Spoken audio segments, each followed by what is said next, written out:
નમસ્કાર, શો ટાઈમમાં આપનું સ્વાગત છે।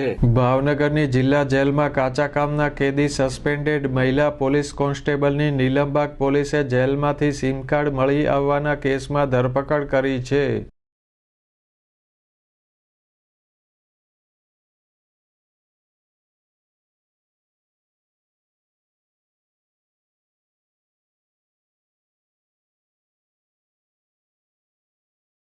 ભાવનગર જિલ્લા જેલની ઝડપી સ્ક્વોડ દ્વારા રૂટીન ચેકિંગ દરમિયાન આરોપીને આશરો આપવાના ગુનામાં કાચા કામના કેદી નૈના બારૈયાની ઝડપી કરવામાં આવી હતી।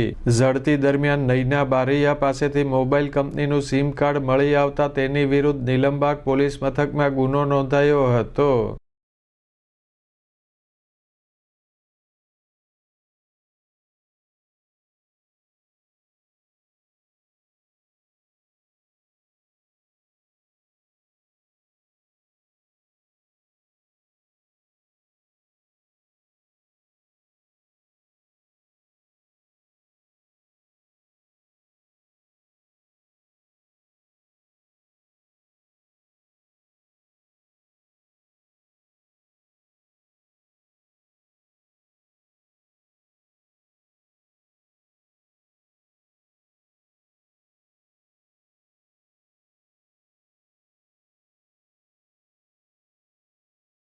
નીલમબાગ પોલીસે આજે નૈના બારૈયાની ધરપકડ કરી કાયદેસર કાર્યવાહી હાથ ધરી હતી।